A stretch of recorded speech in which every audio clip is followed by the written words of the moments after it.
ਗੁਰ ਗੋਬਿੰਦ ਗੋਪਾਲ ਗੁਰ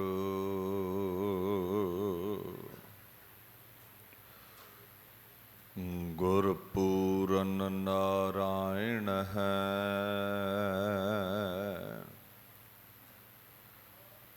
ਗੁਰ ਦਇਆਲ ਸਮਰੱਥ ਗੁਰ ਗੁਰ ਨਾਨਕ ਪਤਿਤ ਉਦਾਹਰਣ ਹੈ। ਤਿਲਕ ਜੰਝੂ ਰਾਖਾ ਪ੍ਰਭ ਤਾਂਕਾ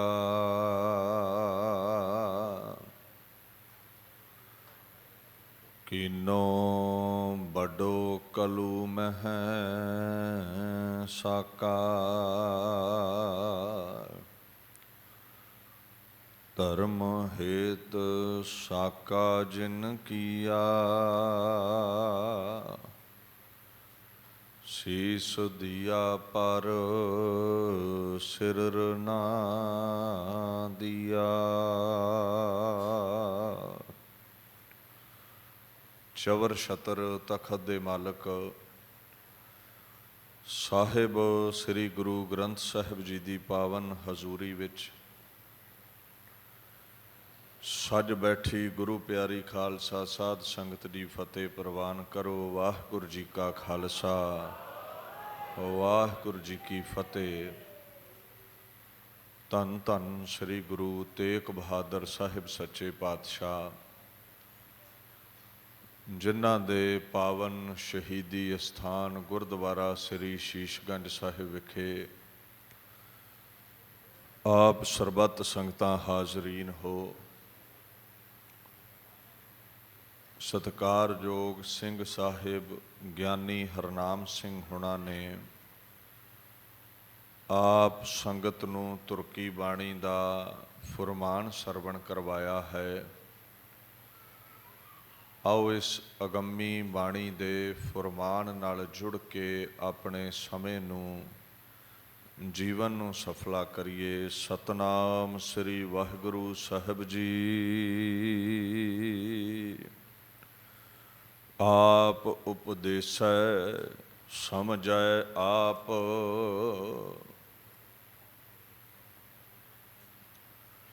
ਸ੍ਰੀ ਗੁਰੂ ਅਰਜਨ ਦੇਵ ਮਹਾਰਾਜ, ਜਿਨ੍ਹਾਂ ਦੀ ਪਵਿੱਤਰ ਬਾਣੀ ਸੁਖਮਣੀ ਸਾਹਿਬ ਰਾਗ ਗੌੜੀ ਦੇ ਵਿੱਚ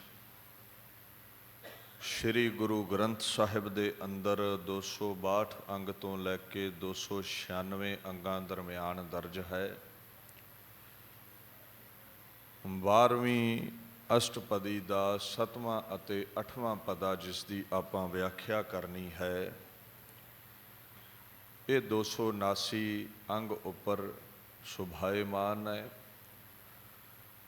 ਪ੍ਰਤੱਖ ਹਰ ਗੁਰੂ ਅਰਜਨ ਸਾਹਿਬ ਸੱਚੇ ਪਾਤਸ਼ਾਹ ਪਰਮਾਤਮਾ ਦੇ ਅਨੰਤ ਰੂਪ ਬਿਆਨ ਕਰਦੇ ਹੋਏ ਇਹਨਾਂ ਅਲਫਾਜ਼ਾਂ ਦੇ ਵਿੱਚ ਉਪਦੇਸ਼ ਕਰਦੇ ਨੇ। ਕਹਿੰਦੇ ਪਰਮਾਤਮਾ ਆਪ ਹੀ ਉਪਦੇਸ਼ ਕਰਤਾ ਹੈ, ਸਤਿਗੁਰਾਂ ਦੇ ਰੂਪ ਵਿੱਚ ਸਭਨਾਂ ਨੂੰ ਹੁਕਮ ਕਰਦਾ ਹੈ, ਸਿੱਖਿਆ ਦਿੰਦਾ ਹੈ। ਔਰ ਦੂਸਰੀ ਤਰਫ ਆਪ ਹੀ ਜਗਿਆਸੂ ਹੋ ਕੇ, ਸਿੱਖ ਹੋ ਕੇ, ਸਤਸੰਗੀ ਹੋ ਕੇ ਸ਼ਰਵਣ ਕਰ ਰਿਹਾ ਹੈ। ਹਰ ਜ਼ਰੇ ਵਿੱਚ ਉਹਦੀ ਜੋਤ ਪ੍ਰਗਟ ਹੈ। ਸੋ ਇਸ ਪ੍ਰਕਾਰ ਦੇ ਨਾਲ ਜਿਤਨੇ ਵੀ ਬੋਲ ਗਲੂਏ ਚੋਂ ਨਿਕਲਦੇ ਨੇ, ਸਭ ਪਰਮਾਤਮਾ ਦੇ ਬਖਸ਼ੇ ਹੋਏ ਸਵਾਸਾਂ ਕਰਕੇ ਹੀ ਇਹ ਬੋਲ ਪ੍ਰਗਟ ਹੋ ਰਹੇ ਨੇ। ਜੇ ਕਿਸੇ ਦੇ ਸ਼ਰਵਣ ਕੰਨ ਸੁਣਦੇ ਨੇ ਤੇ ਇਹ ਵੀ ਉਹਦੀ ਬਖਸ਼ਿਸ਼ ਦੇ ਸਦਕਾ ਹੀ ਸੁਣ ਰਹੇ ਨੇ। ਆਪੇ ਨਾਲ ਗੋਸ਼ਟ ਆਪ ਉਪਦੇਸੈ, ਆਪੇ ਸੁਗੜ ਸਰੂਪ ਸਿਆਣੀ। ਉਹ ਪਰਮਾਤਮਾ ਆਪ ਹੀ ਚਰਚਾ ਕਰਦਾ ਹੈ, ਆਪ ਹੀ ਸ਼ਰਵਣ ਕਰਦਾ ਹੈ, ਆਪ ਹੀ ਉਹ ਸੂਝਵਾਨ ਹੈ, ਸੁੰਦਰ ਸਰੂਪ ਹੈ। ਸੋ ਸਾਰੀ ਸ੍ਰਿਸ਼ਟੀ ਵਿੱਚ ਕਰਤਾ, ਹਰਤਾ, ਉਪਦੇਸ਼ਕ, ਸ਼ਰਵਣ ਕਰਨ ਵਾਲਾ ਉਹ ਆਪ ਹੀ ਹੈ। ਆਪਣਾ ਚੋਜ ਕਰ ਵੇਖੈ ਆਪੇ, ਆਪੇ ਸਭਨਾ ਜੀਆਂ ਕਾ ਹੈ ਜਾਣੀ। ਇਹ ਸਾਰੇ ਚੋਜ ਉਸ ਦੇ ਕੀਤੇ ਹੋਏ ਨੇ, ਇਹ ਸਾਰੀ ਰਚਨਾ ਉਸ ਦੀ ਕੀਤੀ ਹੋਈ ਹੈ, ਔਰ ਉਹ ਆਪ ਹੀ ਸਭਨਾ ਦੇ ਅੰਦਰ ਦੀ ਜਾਣਦਾ ਹੈ। ਗੁਰੂ ਅਰਜਨ ਸਾਹਿਬ ਅੱਗੇ ਕਹਿੰਦੇ ਨੇ, ਆਪੇ ਰਚਿਆ ਸਭ ਕੈ ਸਾਥ। ਹੁਣ ਪਰਮਾਤਮਾ ਹੀ ਕਹਿਣ ਵਾਲਾ ਹੈ, ਸੁਣਨ ਵਾਲਾ ਹੈ, ਇਹ ਕਿਉਂ ਕਿਹਾ ਜਾਂਦਾ ਹੈ? ਮਹਾਰਾਜ ਕਹਿੰਦੇ ਨੇ ਕਿਉਂਕਿ ਉਹ ਹਰ ਸਰੀਰ ਦੇ ਵਿੱਚ ਸਮਾਇਆ ਹੋਇਆ ਹੈ। ਜਦੋਂ ਉਹ ਆਪਣੀ ਜੋਤ ਖਿੱਚ ਲਵੇ, ਨਾ ਕੰਨ ਹੀ ਸੁਣਨਗੇ, ਨਾ ਜ਼ੁਬਾਨ ਹੀ ਬੋਲੇਗੀ। ਜਦੋਂ ਤੇਲ ਮੁੱਕ ਜਾਵੇ ਫਿਰ ਦੀਵਾ ਨਹੀਂ ਬਲਦਾ ਹੁੰਦਾ, ਫਿਰ ਸਰੀਰ ਮਿੱਟੀ ਹੈ। ਸੋ ਜਿਹੜਾ ਪਰਮਾਤਮਾ ਹੈ ਉਹ ਇਹ ਰਚਨਾ ਬਣਾ ਕਰਕੇ ਆਪ ਇਹਦੇ ਵਿੱਚ ਸਮਾਇਆ ਹੋਇਆ ਹੈ, ਖਚਿਤ ਹੈ, ਆਪ ਅਭੇਦ ਹੈ ਹਰ ਇੱਕ ਦੇ ਵਿੱਚ, ਹਰ ਇੱਕ ਦੇ ਸਾਥ ਉਹ ਰਹਿਣ ਵਾਲਾ ਹੈ। ਸਭ ਦਾ ਉਹ ਸੰਗੀ ਹੈ, ਸਾਥੀ ਹੈ। ਅੰਤਰ ਬਾਹਰ ਜਨ ਹੋ ਸਾਥ, ਗੁਣ ਨਿਧਾਨ ਬੇਅੰਤ ਅਪਾਰ। ਉਹਦੀ ਉਪਮਾ ਬੇਅੰਤ ਹੈ, ਹਰ ਇੱਕ ਦੇ ਅੰਦਰ ਵੀ ਹੈ ਔਰ ਬਾਹਰ ਮੁਖੀ ਵੀ ਹੈ, ਬਾਹਰ ਵੀ ਉਹ ਪ੍ਰਗਟ ਹੈ, ਹਰ ਜ਼ਰੇ ਵਿੱਚ ਵੀ ਉਹ ਸਮਾਇਆ ਹੈ। ਅੱਗੇ ਗੁਰੂ ਅਰਜਨ ਸਾਹਿਬ ਕਹਿੰਦੇ ਨੇ, ਆਪ ਕੀਨੋ ਆਪਨ ਵਿਸਥਾਰ। ਵਿਸਥਾਰ ਦਾ ਭਾਵ ਹੈ ਇਹ ਜੋ ਖਲਾਰਾ ਹੈ, ਇੱਕ ਤੋਂ ਅਨੇਕ ਹੋਣਾ। 84 ਲੱਖ ਜੂਨਾਂ ਨੇ, ਇਹ ਕੁਦਰਤ ਹੈ, ਖੰਡ ਬ੍ਰਹਿਮੰਡ ਨੇ, ਇਹ ਜਿੰਨਾ ਵੀ ਫੈਲਾਓ ਹੈ।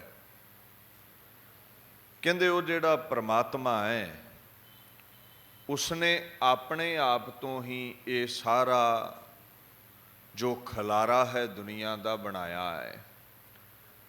ਜਿਵੇਂ ਇੱਕ ਬੀਜ ਤੋਂ ਰੁੱਖ ਪੈਦਾ ਹੁੰਦਾ ਹੈ, ਰੁੱਖ ਦੀਆਂ ਕਿੰਨੀਆਂ ਡਾਲੀਆਂ ਨੇ, ਕਿੰਨੇ ਪੱਤੇ ਨੇ,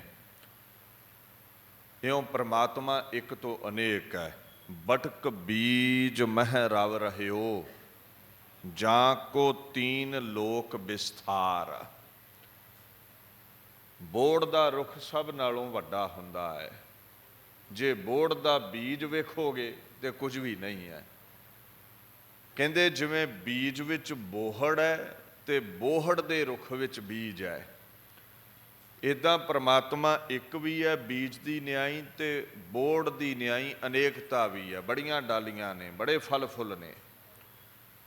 ਸੋ ਇੱਕ ਤੋਂ ਅਨੇਕ ਹੈ, ਇਹ ਉਹਦੇ ਦਾਇਰੇ ਦਾ ਵਿਸਥਾਰ ਹੈ।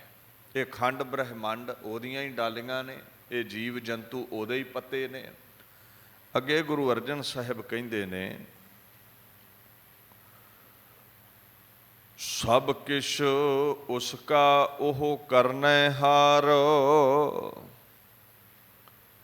ਇਸ ਜਗਤ ਦੇ ਵਿੱਚ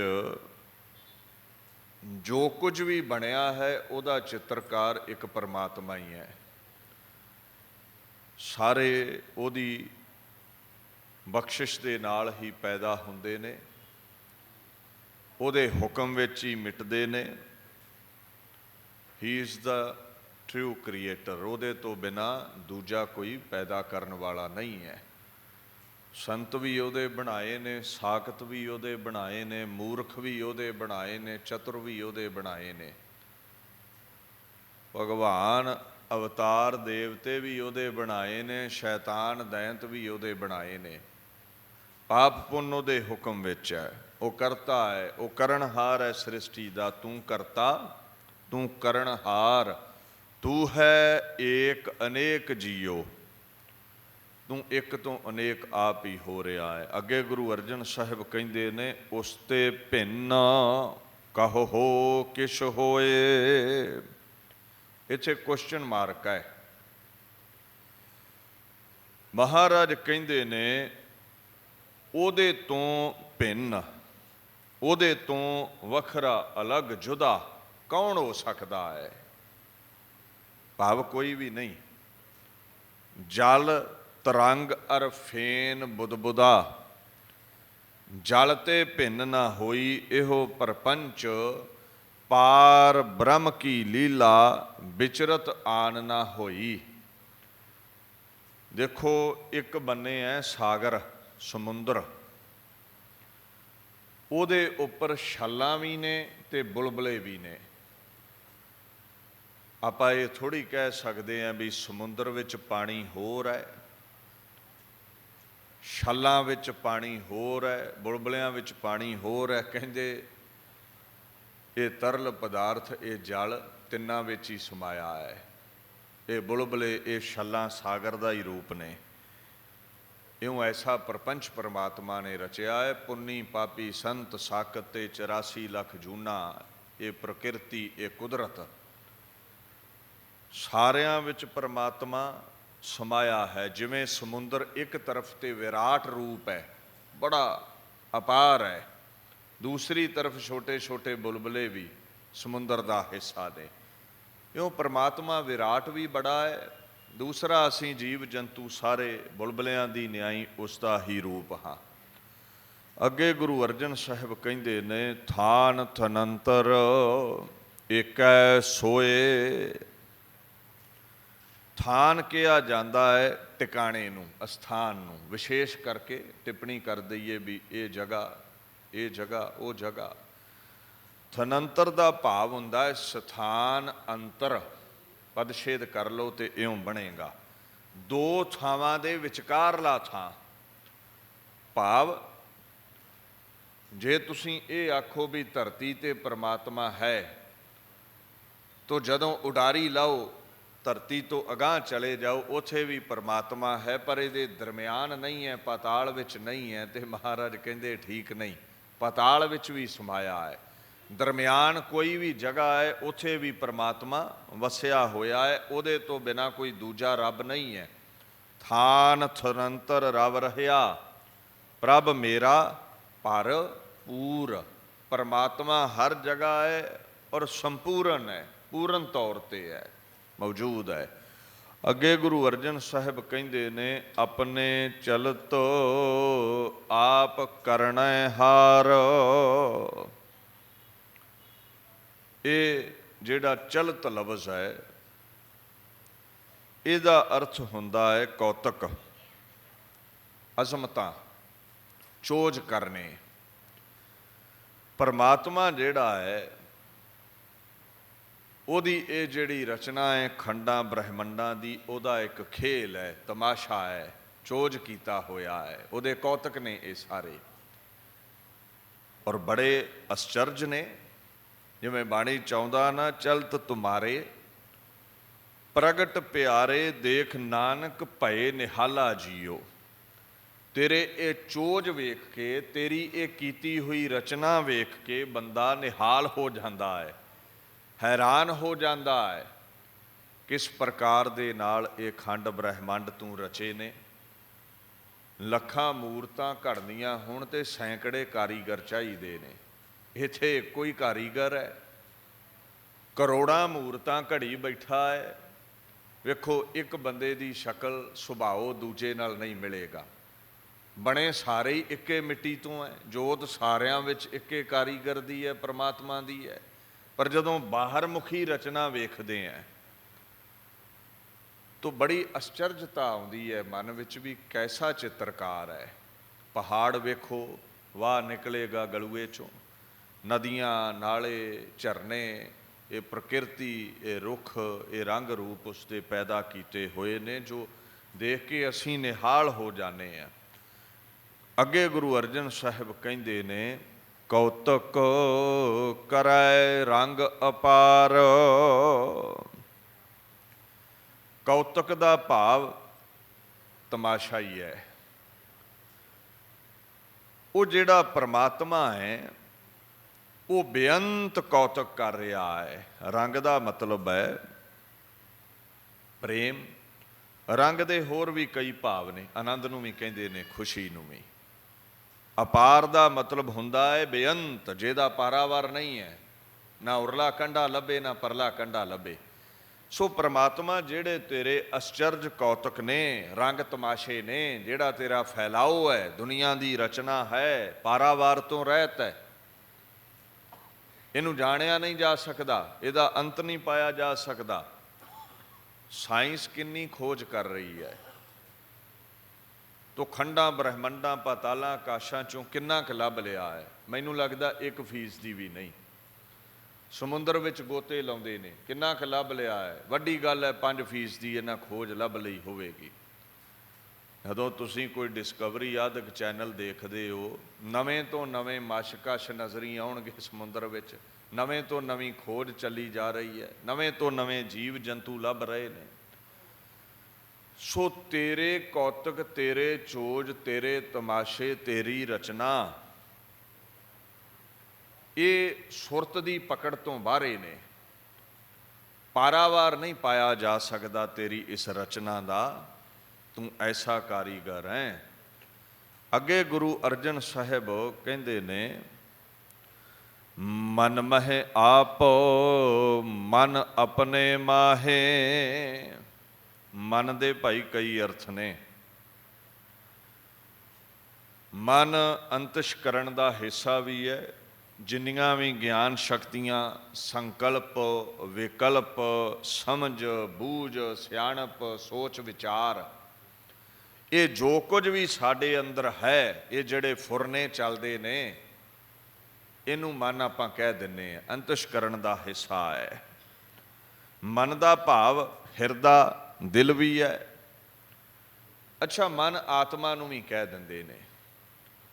ਹੁਣ ਇੱਥੇ ਮਹਾਰਾਜ ਕਹਿੰਦੇ ਨੇ, ਸਾਰਿਆਂ ਦੇ ਮਨ ਵਿੱਚ, ਅੰਤਸ਼ਕਰਨ ਵਿੱਚ ਤੂੰ ਆਪ ਹੈ।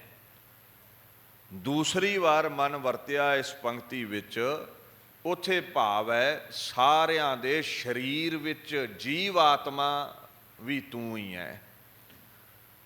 ਸੋ ਦੀਨ ਦੁਨੀਆ ਦੇ ਮਾਲਕ ਪ੍ਰਮਾਤਮਾ, ਸਭਨਾਂ ਦੇ ਅੰਦਰ ਤੂੰ ਟਿਕਿਆ ਬੈਠਾ ਹੈ, ਤੇ ਸਾਰੇ ਤੇਰੀ ਯਾਦ ਵਿੱਚ ਵੀ ਟਿਕੇ ਬੈਠੇ ਨੇ। ਤੂੰ ਕਿਸੇ ਨੂੰ ਭੁੱਲਦਾ ਨਹੀਂ ਹੈ। ਬੰਦਾ ਤੈਨੂੰ ਜ਼ਰੂਰ ਭੁੱਲ ਜਾਂਦਾ, ਪਰ ਤੂੰ ਨਹੀਂ ਭੁੱਲਦਾ ਕਿਸੇ ਨੂੰ। ਸੋ ਇਉਂ ਮਹਾਰਾਜ ਤੂੰ ਹਰ ਜਗ੍ਹਾ ਪ੍ਰਗਟ ਹੈ। ਤੂੰ ਸਭਨਾ ਮਾਹੇ ਸਮਾਇਆ। ਕੋਈ ਐਸੀ ਜਗ੍ਹਾ ਨਹੀਂ ਹੈ ਜਿੱਥੇ ਤੂੰ ਨਾ ਹੋਵੇਂ, ਹਰ ਦੁਨੀਆ ਦੇ ਕੋਨੇ ਵਿੱਚ ਮੌਜੂਦ ਹੈ। ਅੱਗੇ ਗੁਰੂ ਅਰਜਨ ਸਾਹਿਬ ਕਹਿੰਦੇ ਨੇ, ਨਾਨਕ ਕੀਮਤ ਕਹਿਨ ਨਾ ਜਾਏ। ਤੇਰੀ ਵਡਿਆਈ, ਤੇਰੀ ਕੀਮਤ, ਇਹ ਲਫ਼ਜ਼ ਅਰਬੀ ਦਾ ਹੈ। ਕਦਰ ਨੂੰ ਕਹਿੰਦੇ ਨੇ, ਮੁੱਲ ਨੂੰ ਕਹਿੰਦੇ ਨੇ, ਅੰਦਾਜ਼ੇ ਨੂੰ ਕਹਿ ਦਿੰਦੇ ਨੇ। ਤੇਰਾ ਮੁੱਲ, ਤੇਰੀ ਕਦਰ ਕੋਈ ਨਹੀਂ ਪਾ ਸਕਦਾ। ਤੂੰ ਬੇਅੰਤ ਹੈ। ਤੇਰੇ ਤੁੱਲ ਕੋਈ ਹੈ ਹੀ ਨਹੀਂ ਕੰਪੈਰੇਟਿਵਲੀ। ਕਿਵੇਂ ਕਹਿ ਦਈਏ ਵੀ ਤੂੰ ਇੱਦਾਂ ਦਾ ਹੈ, ਇੰਨੀ ਕੁ ਤੇਰੇ ਵਿੱਚ ਤਾਕਤ ਹੈ, ਤੂੰ ਇਹ ਕਰ ਸਕਦਾ, ਤੂੰ ਉਹ ਕਰ ਸਕਦਾ, ਨਹੀਂ। ਮਹਾਰਾਜ ਤੇਰੀ ਤੁਲਨਾ ਹੋ ਨਹੀਂ ਸਕਦੀ। ਗਿਆਨੀ ਧਿਆਨੀ, ਗੁਰ ਗੁਰਹਾਈ, ਕਹਿਣ ਨਾ ਜਾਈ ਤੇਰੀ ਤਿਲ ਵਡਿਆਈ। ਗਿਆਨੀ ਨੇ, ਧਿਆਨੀ ਨੇ, ਫਿਲੋਸਫਰ ਨੇ, ਵਿਦਵਾਨ ਨੇ, ਸਾਇੰਸਦਾਨ ਨੇ, ਚਤੁਰ ਵਕਤੇ ਨੇ, ਜਿੰਨਾ ਕੁ ਤੈਨੂੰ ਖੋਜਦੇ ਨੇ, ਗਾਉਂਦੇ ਨੇ, ਇਉਂ ਸਮਝ ਲਓ ਵੀ ਇੱਕ ਤਿਲ ਮਾਤਰ ਵੀ ਨਹੀਂ ਗਾ ਸਕੇ। ਇੱਕ ਤਿਲ ਮਾਤਰ ਵੀ ਤੇਰੀ ਰਚਨਾ ਦੀ ਖੋਜ ਇਹ ਨਹੀਂ ਕਰ ਸਕੇ। ਮਹਾਰਾਜ ਕਹਿੰਦੇ ਨੇ, ਕੀਮਤ ਪਾਏ ਨਾ ਕਹਿਆ ਜਾਏ, ਕਹਿਣੇ ਵਾਲੇ ਤੇਰੇ ਰਹੇ ਸਮਾਏ। ਜਿਹੜੇ ਤੇਰੀ ਖੋਜ ਵਿੱਚ ਨਿਕਲੇ, ਕੀਮਤ ਤੇ ਨਹੀਂ ਪਾ ਸਕੇ, ਅੰਤ ਤੇ ਨਹੀਂ ਪਾ ਸਕੇ। ਨਾ ਵੇਦ ਸ਼ਾਸਤਰ, ਨਾ ਧਾਰਮਿਕ ਗ੍ਰੰਥ, ਨਾ ਮਹਾਂਪੁਰਸ਼, ਨਾ ਸੰਤ, ਨਾ ਗੁਰੂ, ਨਾ ਪੀਰ, ਨਾ ਸਾਇੰਸਦਾਨ, ਨਾ ਫਿਲੋਸਫਰ। ਹਾਂ, ਜਿਹੜੇ ਸਾਧੂ ਜਨ ਤੇਰੀ ਖੋਜ ਵਿੱਚ ਨਿਕਲੇ, ਉਹ ਤੇਰੇ ਵਿੱਚ ਹੀ ਖੁਰ ਗਏ। ਜਿਵੇਂ ਲੂਣ ਦੀਆਂ ਡਲੀਆਂ ਪਾਣੀ ਵਿੱਚ ਖੁਰ ਜਾਂਦੀਆਂ ਨੇ, ਤੇਰਾ ਹੀ ਰੂਪ ਹੋ ਗਏ, ਪਰ ਅੰਤ ਨਹੀਂ ਪਾ ਸਕੇ। ਅਗਲੇ ਪਦੇ ਵਿੱਚ ਗੁਰੂ ਅਰਜਨ ਸਾਹਿਬ ਹੁਕਮ ਕਰਦੇ ਨੇ, ਸਤ ਸਤ ਸਤ ਪ੍ਰਭ ਸੁਆਮੀ। ਹੁਣ ਤੇਰਾ ਅੰਤ ਨਹੀਂ ਪਾ ਸਕੇ ਤੇ ਇਹਦਾ ਮਤਲਬ ਇਹ ਨਹੀਂ ਹੈ ਵੀ ਤੂੰ ਹੈ ਨਹੀਂ ਹੈ। ਇੱਥੇ 3 ਵਾਰ ਸਤ ਲਫ਼ਜ਼ ਵਰਤਿਆ ਹੈ। ਤਿੰਨਾਂ ਕਾਲਾਂ ਵਿੱਚ ਸੱਚ ਹੈ ਤੂੰ, ਸਦੀਵੀ ਹੈ ਤੂੰ, ਤ੍ਰੈ ਕਾਲ ਇੱਕ ਰਸ ਰਹਿਣ ਵਾਲਾ ਹੈ ਤੂੰ, ਯਥਾਰਥ ਹੈ ਤੂੰ। ਪਾਸਟ ਵਿੱਚ ਵੀ ਸੀ, ਪ੍ਰੈਜ਼ੈਂਟ ਵਿੱਚ ਵੀ ਹੈ, ਅਸੀਂ ਨਾ ਵੀ ਹੋਏ ਤੇ ਫਿਊਚਰ ਵਿੱਚ ਵੀ ਤੂੰ ਰਵੇਂਗਾ। ਤੇਰੀ ਪ੍ਰਭਤਾ ਬੜੀ ਹੈ, ਤੈਨੂੰ ਤਾਂ ਪ੍ਰਭ ਕਹਿੰਦੇ ਨੇ, ਔਰ ਤੂੰ ਸੁਆਮੀ ਹੈ, ਮਾਲਕ ਹੈ, ਸਭਨਾਂ ਦਾ ਆਕਾ ਹੈ, ਸਾਰਿਆਂ ਦਾ ਖਸਮ ਹੈ। ਸਤ ਸੁਹਾਣ ਸਦਾ ਮਨ ਚਾਓ, ਐ ਪ੍ਰਮਾਤਮਾ ਤੂੰ ਬੜਾ ਸੁੰਦਰ ਸਰੂਪ ਹੈ, ਔਰ ਸਦਾ ਹੈ ਚਾਓ ਦੇ ਸਹਿਤ ਰਹਿਣਾ ਹੈ, ਸਦਾ ਹੀ ਚਾਓ ਵਿੱਚ ਖਿੜਿਆ ਰਹਿਣਾ ਹੈ, ਤੂੰ ਮੁਰਝਾਉਂਦਾ ਨਹੀਂ, ਤੂੰ ਮਰਦਾ ਨਹੀਂ ਹੈ। ਇੱਕ ਸ਼ਾਇਰ ਕਹਿੰਦਾ ਹੈ, ਜ਼ਿੰਦਗੀ ਕਹਤੇ ਹੈ ਜਿਸਕੋ 4 दिन की बात है, बस हमेशा रहने वाली एक खुदा की जात है। ਬੰਦਾ ਜਿੰਨਾ ਮਰਜ਼ੀ ਖਿੜਿਆ ਹੋਵੇ, ਇਹਨੇ ਇੱਕ ਦਿਨ ਕੁਮਲਾ ਜਾਣਾ ਹੈ। ਪਰਮਾਤਮਾ ਸਦਾ ਹੀ ਖਿੜਿਆ ਰਹਿੰਦਾ ਹੈ, ਖੁਦ ਤੋਂ ਹੈ, ਖੁਦਾ ਕਹਿੰਦੇ ਨੇ ਉਸ ਨੂੰ, ਪ੍ਰਫੁੱਲਤ ਰਹਿੰਦਾ ਹੈ, ਉਹ ਮਰਦਾ ਨਹੀਂ ਹੈ। ਅੱਗੇ ਗੁਰੂ ਅਰਜਨ ਸਾਹਿਬ ਕਹਿੰਦੇ ਨੇ, ਗੁਰ ਪ੍ਰਸਾਦ ਕਿਨੈ ਵਖਿਆਨੀ। ਇਹ ਜਿਹੜੀ ਸਿੱਖਿਆ ਹੈ, ਇਹ ਜਿਹੜੀ ਨੇਕ ਬਾਣੀ ਹੈ, ਗੁਰੂ ਪਰਮੇਸ਼ਰ ਦੀ ਕਿਰਪਾ ਨਾਲ ਕਿਸੇ ਨੂੰ ਹੀ ਫੁਰਦੀ ਹੈ, ਕਿਸੇ ਨੂੰ ਹੀ ਇਹ ਸਮਝ ਆਉਂਦੀ ਹੈ ਵੀ ਪਰਮਾਤਮਾ ਸਦੀ ਵੀ ਹੈ। ਕਈ ਤਾਂ ਕਹਿ ਦਿੰਦੇ ਵੀ ਰੱਬ ਹੁੰਦਾ ਹੀ ਨਹੀਂ ਹੈ।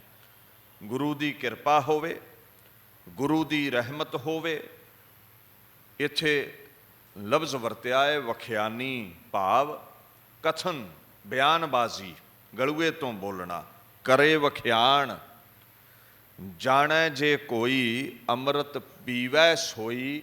ਕੋਈ ਵਿਰਲਾ ਹੀ ਇਹ ਵਖਿਆਨ ਕਰਦਾ ਹੈ, ਸਮਝ ਰੱਖਦਾ ਹੈ ਵੀ ਪਰਮਾਤਮਾ ਸਦੀਵੀ ਹੈ। ਸੋ ਅੱਗੇ ਗੁਰੂ ਅਰਜਨ ਸਾਹਿਬ ਕਹਿੰਦੇ ਨੇ, ਸੱਚ ਸੱਚ ਸੱਚ ਸਭ ਕੀਨਾ। ਪਰਮਾਤਮਾ ਆਪ ਸੱਚ ਸਰੂਪ ਹੈ। ਸੋ ਤਿੰਨਾਂ ਕਾਲਾਂ ਵਿੱਚ ਜੋ ਵੀ ਬਣਿਆ, ਪੈਦਾਇਸ਼ ਹੋਈ, ਉਹ ਉਹਦਾ ਹੀ ਕੀਤਾ ਹੋਇਆ ਹੈ, ਇਹਨੂੰ ਸੱਚ ਜਾਣਿਓ। ਦੂਸਰਾ ਭਾਵ ਹੈ, ਜੋ ਵੀ ਉਹ ਕਰਦਾ ਹੈ ਮੁਕੰਮਲ ਕਰਦਾ ਹੈ, ਕੋਈ ਘਾਟ ਨਹੀਂ ਹੈ ਉਹਦੀ ਬਣਤਰ ਦੇ ਵਿੱਚ।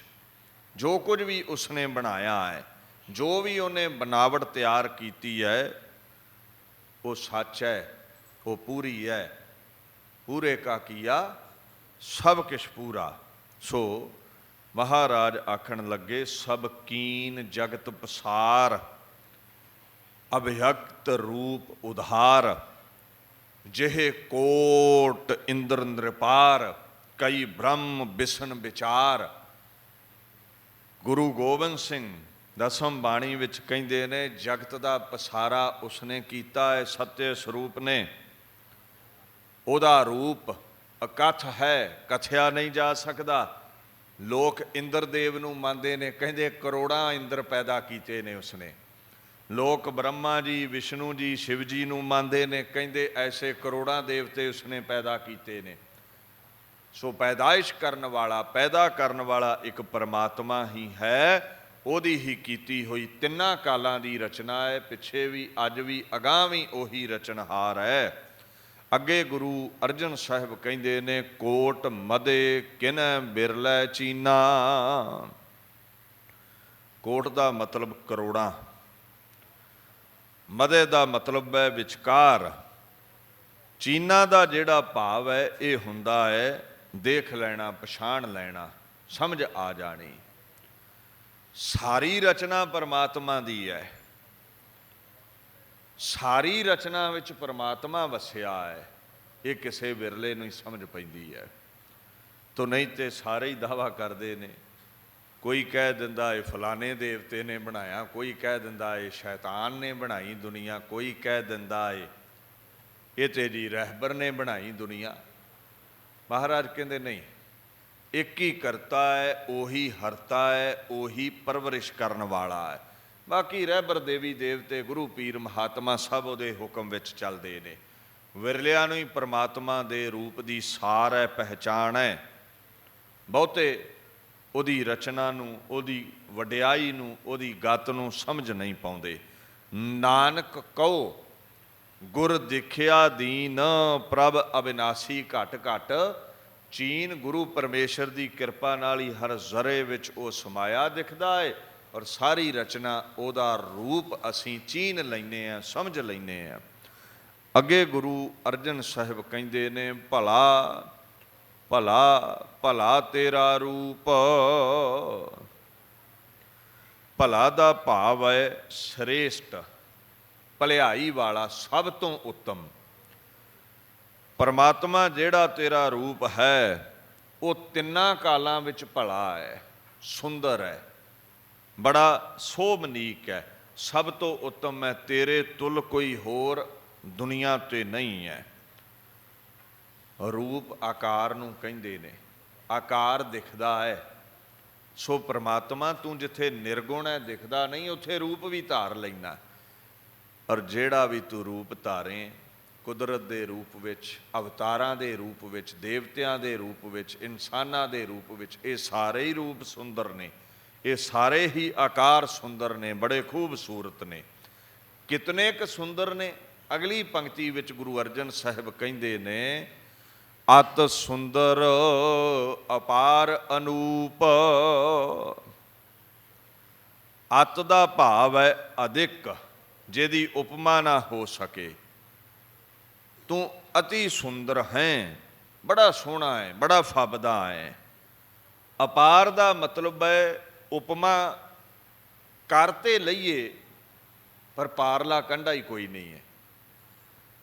ਅਤੀ ਉੱਤਮ, ਜਿਹਦੀ ਉਪਮਾ ਲਈ ਵਾਕ ਛਲ ਕੰਮ ਨਾ ਆਵੇ, ਸ਼ਬਦ ਜਾਲ ਕੰਮ ਨਾ ਆਵੇ, ਸ਼ਬਦ ਮੁੱਕ ਜਾਣ। ਅਨੂਪ ਦਾ ਮਤਲਬ ਹੈ ਬੇਮਿਸਾਲ, ਜਿਹਦੀ ਉਪਮਾ ਹੋ ਹੀ ਨਹੀਂ ਸਕਦੀ, ਅਲਫਾਜ਼ ਬਣੇ ਹੀ ਨਹੀਂ, ਉਪਮਾ ਤੋਂ ਪਰੇ, ਅਦੁੱਤੀ, ਅਦਭੁਤ। ਤੂੰ ਏਡਾ ਸੋਹਣਾ ਹੈ, ਜ਼ੁਬਾਨ ਬਿਆਨ ਨਹੀਂ ਕਰ ਸਕਦੀ। ਗੁਰੂ ਨਾਨਕ ਸਾਹਿਬ ਨੂੰ ਸਿੱਖਾਂ ਪੁੱਛਿਆ ਜੀ, ਤੁਹਾਡਾ ਜਿਹੜਾ ਨਿਰਗੁਣ ਸਰੂਪ ਹੈ,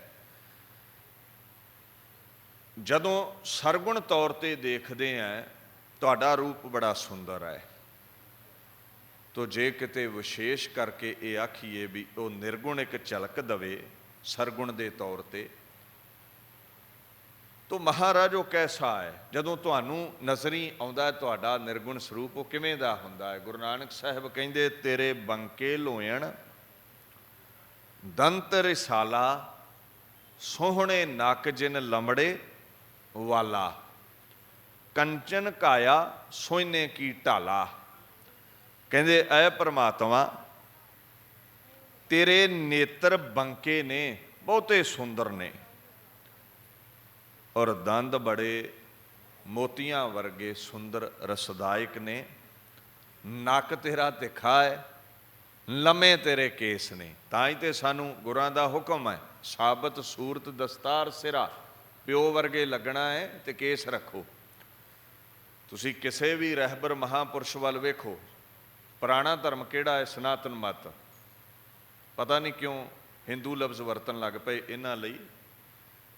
ਇਹ ਜਿਹੜਾ ਸਨਾਤਨ ਮਤ ਹੈ, ਇਹਦੇ ਜਿਤਨੇ ਵੀ ਮਹਾਂਪੁਰਸ਼ ਨੇ, ਸ਼ਿਵ ਜੀ ਮਹਾਰਾਜ, ਵਿਸ਼ਨੂੰ ਜੀ, ਬ੍ਰਹਮਾ ਜੀ, ਜਾਂ ਵਿਸ਼ਨੂੰ ਦੇ 24 ਅਵਤਾਰ, ਉਹਨਾਂ 'ਚੋਂ ਸੰਪੂਰਨ ਜਿਹੜੇ ਅਵਤਾਰ 10 ਨੇ, ਸ੍ਰੀ ਕ੍ਰਿਸ਼ਨ ਮਹਾਰਾਜ, ਸ੍ਰੀ ਰਾਮਚੰਦਰ ਜੀ, ਸਾਰੇ ਹੀ ਕੇਸਾਧਾਰੀ ਨੇ। ਨਾਟਕ ਚੇਟਕ ਜਦੋਂ ਤੁਸੀਂ ਵੇਖਦੇ ਹੋ ਤਾਂ ਸਾਰਿਆਂ ਦਾ ਹੀ ਜੂੜਾ ਹੈ। ਕ੍ਰਿਸਚੈਨਿਟੀ ਵੱਲ ਚਲੇ ਜਾਓ, ਇਹ ਜਿਹੜੇ ਜੀਸਸ ਕ੍ਰਾਈਸਟ ਨੇ, ਕੇਸਾਧਾਰੀ ਨੇ। ਕਿਧਰੇ ਵੀ ਤੁਸੀਂ ਚਲੇ ਜਾਓ, ਪ੍ਰਕਿਰਤੀ ਦੇ ਹੁਕਮ ਵਿੱਚ ਜਿਹੜੀ ਰੂਪ ਰੇਖਾ ਤੈਨੂੰ ਮਿਲੀ ਹੈ, ਉਹਦਾ ਧਾਰਨੀ ਬਣ। ਜੋ ਤੈਨੂੰ ਫੱਬਦਾ ਹੈ ਉਹੀ ਤੈਨੂੰ ਬਖਸ਼ਿਆ ਹੈ ਪਰਮਾਤਮਾ ਨੇ। ਤੇ ਜਦੋਂ ਤੂੰ ਕੇਸ ਕਟਵਾਉਣਾ ਹੈ, ਇਹਦਾ ਮਤਲਬ ਇਹ ਹੁੰਦਾ ਹੈ ਵੀ ਇਹ ਰਚਨਾ ਪਰਮਾਤਮਾ ਤੋਂ ਠੀਕ ਨਹੀਂ ਹੋਈ, ਮੈਂ ਬਹੁਤਾ ਸਿਆਣਾ, ਤਾਂ ਹੁਣ ਮੈਂ ਇਹ ਰਚਨਾ ਆਪ ਠੀਕ ਕਰਨ ਲੱਗਾ। ਇਹ ਸਿਆਣਪਾਂ ਚੰਗੀਆਂ ਨਹੀਂ ਹੁੰਦੀਆਂ। ਉਹਦੇ ਹੁਕਮ ਦੇ ਵਿੱਚ ਜੈਸੀ ਰਚਨਾ ਹੈ, ਸਰੀਰ ਦੀ ਸਾਂਭ ਸੰਭਾਲ ਕਰੋ। ਤੋ ਸਾਡਾ ਪਿਤਾ ਪਰਮੇਸ਼ਰ ਇੱਦਾਂ ਦਾ ਗੁਰੂ ਨਾਨਕ ਸਾਹਿਬ ਕਹਿੰਦੇ ਲੱਗਦਾ ਹੈ। सोने वर्गी उहदी सुंदर काया है। आद मद अंत प्रभ सोई सुंदर गुरु गोपाला। ਉਹੀ गुरु नानक गुरु गोबिंद सिंह बन के दुनिया ते आया जो आद विच है, मद है, अखीर भी होवेगा। जदों गुरु बन के आया तो ਉਹਦੇ रूप की उपमा उदों भी कीती नहीं जा सकी। भाई साहब भाई नंद लाल नूं पुछो भी गुरु गोबिंद सिंह की हजूरी विच रहे हो, 52 कवियां चों सिरमौर कवि हो, तो गुरु गोबिंद सिंह का रूप किड्डा क सुंदर है। भाई नंद लाल कहते ने बागिरद काम ते साहे दिल रुबा में गरद आसीरे हलकाए जुल्फे मुश्का में बश। अर्थ समझियो, बागिरद चौतरफे नूं कहंदे ने, चार छुफेरे। अगे लफ्ज़ वरतिया है काम ते, कद काठ नूं कहा जाता है। साहे का मतलब है जो सबना दा सुल्तान है। दिलरुबा कहंदे ने जिहदे वर्गा कोई सोहना ही ना आवे। ऐ गुरु गोबिंद सिंह तू सोहणिया दा सुल्तान है, तेरे नालों सोहना स्वरूप रब ने दूजा नहीं कोई बनाया। सनातन मत का एक विद्वान होया है हिंदूइज्म चों, लाला दौलत राय। उन्हें एक पुस्तक लिखी है फारसी विच, सवाने उमरी, जिन्हों आप महाबली गुरु गोबिंद सिंह कह दें जदों लथा हुंदा है पंजाबी विच। वो कहंदा गुरु गोबिंद सिंह पता कौन है, जदों खुदा दी सारी सियाणप एक जगह इकट्ठी हो गई, जदों खुदा ने सारा हुसन एक जगह इकट्ठा कर दिता, चतुरता एक जगह इकट्ठी कर दी, बाहुबल समझ होशो हिवास उत्तम बुद्धि एक जगह इकट्ठी कर दी, उस मुजस्मे का नाम गुरु गोबिंद सिंह है।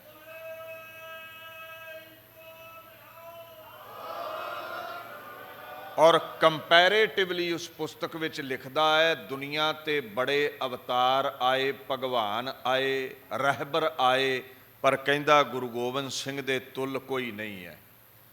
बड़ा वड्डा विद्वान है, कदे पुस्तक पढ़नी हुई तो पढ़ियो। खैर भाई नंद लाल कहंदे गुरु गोबिंद सिंह वर्गा सुंदर स्वरूप नहीं है किसी का। कहंदे जदों दे दरबार विच बहीदा है ना, जिहड़ा शरीर है स्वरूप है, ਇਹਦੀ खुशबोई ऐसी है जैसी कस्तूरी दी हुंदी है। मृग विच कस्तूरी हुंदी ना, सब तो महंगा पदार्थ है अजकल, और ਉਹਦੀ खुशबोई जंगल विच फैली रहिंदी है, जिधर नूं मृग जांदा है, हिरन जांदा है। तो तुलना करते ने केवल उदाहरण देण हित, कहंदे ਉਹਦੀ सुगंधी चारों तरफ फैली है। ਉਹਦੇ केसां दे कुंडल ऐसे सुंदर ने, दर्शन करदियां ही कहंदे बंदा कैदी बन जाता है कुंडलां दा। गुरु गोबिंद सिंह वर्गा दूजा कोई स्वरूप नहीं है दुनिया ते। जन नानक के प्रभ सुंदर स्वामी, मोहे तुम सर अवर ना लागै। ऐ गुरु परमेश्वर सानू तुहाडे समसर कोई सुंदर नहीं जापदा, तुहाडे वर्गा किसे दा रूप नहीं है। सो सानू भी परमात्मा ने अपने वांग ही रोम दिते, केस दिते, पर असीं कटवाउण लग पैने हैं। सो ठीक नहीं है।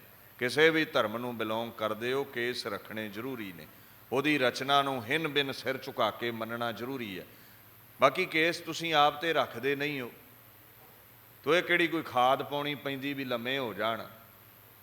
तुसीं रख नहीं रहे, ये परमात्मा आप प्रगट करता है। हाँ कटदे जरूर तुसीं आप हो, उत्थे मन मत है। सो दे हुक्म विच चलीए। जगह जगह बाणी विच पढ़ो, भगतां ने उहनूं केसवा लिखिया है, पार उतारै केसवा। किसी भी भगत नूं पुछो उन्हें केसो लफ्ज़ वरतिया आवेगा। रविदास जी महाराज नूं पुछो, कबीर जी नूं पुछो, सारे उहनूं केसवा लिखदे ने। खैर वो बड़ा सुंदर स्वरूप है।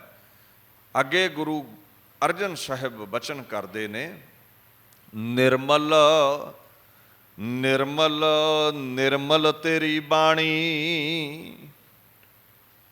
ਨਿਰਮਲ ਮੈਲ ਤੋਂ ਰਹਿਤ ਸ਼ੁੱਧ,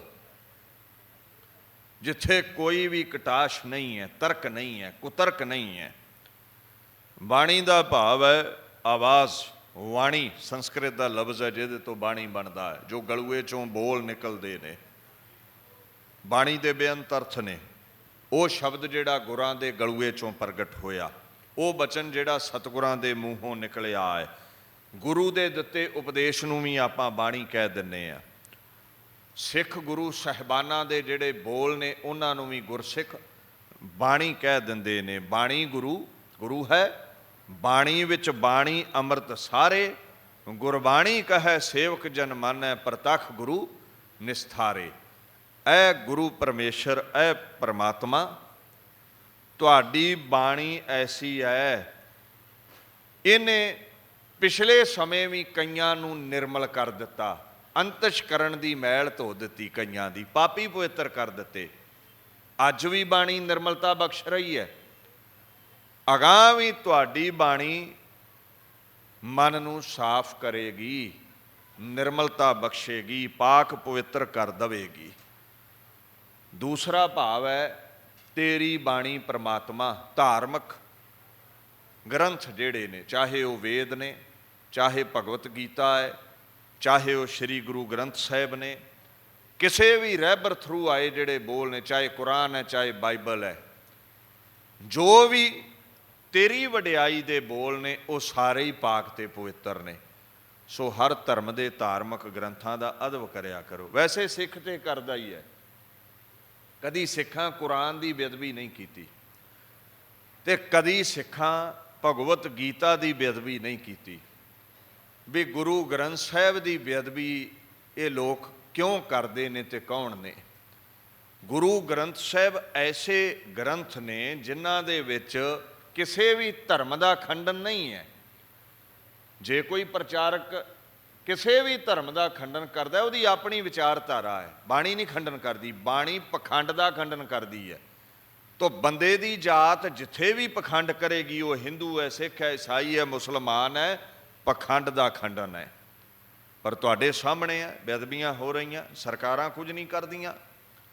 ਸੰਤ ਜਰਨੈਲ ਸਿੰਘ ਭਿੰਡਰਾਂ ਵਾਲੇ ਜਦੋਂ ਇਹ ਰੈਜ਼ੋਲੂਸ਼ਨ ਆਫ ਅਨੰਦਪੁਰ ਸਾਹਿਬ ਦਾ ਪ੍ਰਚਾਰ ਕਰਦੇ ਸੀ ਨਾ, ਜਿਹਨੂੰ ਇੰਦਰਾ ਗਾਂਧੀ ਦੇ ਹੁਕਮ ਵਿੱਚ ਭਾਰਤ ਵਰਸ਼ ਦੇ ਮੀਡੀਏ ਵੱਲੋਂ ਵੱਖਵਾਦ ਦਾ ਮਤਾ ਕਹਿ ਦਿੱਤਾ ਗਿਆ, ਜੀ ਇਹ ਤੇ ਦੇਸ਼ ਨੂੰ ਪਾੜੇਗਾ ਰੈਜ਼ੋਲੂਸ਼ਨ, ਇਹ ਤੇ ਹਿੰਦੂਆਂ ਤੇ ਜ਼ੁਲਮ ਕਰਨ ਦੀ ਬਾਤ ਪਾਉਂਦਾ ਹੈ। 110% ਦੀ ਕੁਫਰ ਤੋਲਿਆ ਮੀਡੀਏ ਨੇ ਇੰਦਰਾ ਦੇ ਹੁਕਮ ਵਿੱਚ। ਕਦੇ ਰੈਜ਼ੋਲੂਸ਼ਨ ਧਿਆਨ ਨਾਲ ਪੜ੍ਹਿਓ, ਚ ਪਤਾ ਕੀ ਲਿਖਿਆ? ਹਿੰਦੂ ਤੇ ਸਿੱਖ ਇਹ ਦੋ ਵੱਖ ਧਰਮ ਨੇ। ਸਾਡੀ ਜਿਹੜੀ ਆਇਡੈਂਟੀਟੀ ਹੈ ਵੱਖ ਹੈ, ਅਸੀਂ ਸਿੱਖ ਵੱਖਰੇ ਹਾਂ, ਨਾ ਹਮ ਹਿੰਦੂ ਨਾ ਮੁਸਲਮਾਨ। ਇਹਦੇ 'ਚ ਕੀ ਬੁਰਾਈ ਹੈ? ਉਹਦੇ 'ਚ ਲਿਖਿਆ ਸੀ ਜਿਹੜੇ ਸਾਡੇ ਬੱਚੇ MA BA ਪੜ੍ਹੇ ਨੇ ਉਹਨਾਂ ਨੂੰ ਗੁਜ਼ਾਰੇ ਦਾ ਭੱਤਾ ਦਿੱਤਾ ਜਾਵੇ ਜਿੰਨਾ ਚਿਰ ਜੋਬ ਨਹੀਂ ਲੱਗਦੀ। ਉਹਦੇ 'ਚ ਲਿਖਿਆ ਸੀ ਸਟੇਟਾਂ ਨੂੰ, ਰਾਜਾਂ ਨੂੰ ਸੈਂਟਰ ਗਵਰਨਮੈਂਟ ਵੱਧ ਅਧਿਕਾਰ ਦੇਵੇ, ਅਧਿਕਾਰ ਵੱਧ ਸੈਂਟਰ ਗਵਰਨਮੈਂਟ ਕੋਲ ਨੇ। ਇਹ ਨਹੀਂ ਚਾਹੀਦੇ। ਜਿਹੜੀ ਫਸਲ ਹੈ ਪੰਜਾਬ ਦੀ, ਉਹਦਾ ਮੁੱਲ ਪੰਜਾਬ ਦੇ ਕਿਸਾਨ ਸਰਕਾਰਾਂ ਤੈਅ ਕਰਨ, ਨਾ ਕਿ ਸੈਂਟਰ ਗੌਰਮੈਂਟ। ਚੰਡੀਗੜ੍ਹ ਪੰਜਾਬ ਨੂੰ ਦਿੱਤਾ ਜਾਵੇ। ਰਿਪੇਰੀਅਨ ਲਾਅ ਦੇ ਅਕੋਰਡਿੰਗ ਪਾਣੀਆਂ ਦੇ ਜਿਹੜੇ ਮੁੱਲ ਨੇ ਪੰਜਾਬ ਨੂੰ ਦਿੱਤੇ ਜਾਣ। ਤੁਸੀਂ ਧੱਕੇ ਨਾਲ ਪਾਣੀ ਦਿੱਲੀ, ਹਰਿਆਣੇ, ਰਾਜਸਥਾਨ ਨੂੰ ਪੰਜਾਬ ਦਾ ਦੇ ਰਹੇ ਹੋ। ਰਿਪੇਰੀਅਨ ਲਾਅ ਪਤਾ ਕੀ ਹੁੰਦਾ ਹੈ? ਇਹਦਾ ਭਾਵ ਹੁੰਦਾ ਹੈ ਜਿਸ ਸੂਬੇ ਚੋਂ, ਇਲਾਕੇ ਚੋਂ ਪਾਣੀ ਪੈਦਾ ਹੋ ਰਿਹਾ ਨਾ ਨੈਚੁਰਲੀ, ਪਹਿਲਾ ਹੱਕ ਪਾਣੀ ਤੇ ਉਹਦਾ ਹੈ। ਫਿਰ ਨੈਚੁਰਲੀ ਉਹ ਜਿਹੜਾ ਪਾਣੀ ਸੋਮਾ ਬਣ ਕੇ ਨਦੀ ਦਰਿਆਵਾਂ ਦੇ ਰੂਪ ਵਿੱਚ ਜਿਸ ਸੂਬੇ ਚੋਂ ਲੰਘ ਰਿਹਾ ਹੈ, ਦੂਸਰਾ ਹੱਕ ਪਾਣੀ ਤੇ ਉਸ ਸੂਬੇ ਦਾ। ਤੀਸਰਾ ਫਿਰ ਪੱਖ ਇਹ ਹੈ ਵੀ ਜੇ ਤੁਸੀਂ ਮੈਨ ਮੇਡ ਡੈਮਸ ਬਣਾ ਕੇ, ਨਹਿਰਾਂ ਬਣਾ ਕੇ, ਦਰਿਆ ਬਣਾ ਕੇ ਕਿਸੇ ਥਰਡ ਸਟੇਟ ਨੂੰ ਪਾਣੀ ਦੇਣਾ ਹੈ, ਤੋ ਨੈਚੁਰਲੀ ਜਿਸ ਸਟੇਟ ਚੋਂ ਪਾਣੀ ਲੰਘ ਰਿਹਾ ਹੈ ਉਹਨੂੰ ਪਾਣੀ ਦਾ ਮੁੱਲ ਦਿਓ। ਜਿਵੇਂ ਨੈਚੁਰਲੀ ਜਦੋਂ ਰਿਸੋਰਸਿਸ ਗਿਣਦੇ ਹੋ ਤਾਂ ਰਾਜਸਥਾਨ ਕੋਲ ਪੱਥਰ ਹੈ, ਸਾਨੂੰ ਫਰੀ ਨਹੀਂ ਮਿਲਦਾ, ਅਸੀਂ ਮੁੱਲ ਲੈਂਦੇ ਹਾਂ। ਇੱਦਾਂ ਪੰਜਾਬ ਦੇ ਕੋਲ ਪਾਣੀ ਸਨ, 5 ਦਰਿਆਵਾਂ ਦੀ ਧਰਤੀ, ਪਰ ਭਾਰਤ ਦੀ ਹਕੂਮਤ ਨੇ ਅੱਜ ਤੱਕ ਮੁੱਲ ਨਹੀਂ ਤਾਰਿਆ।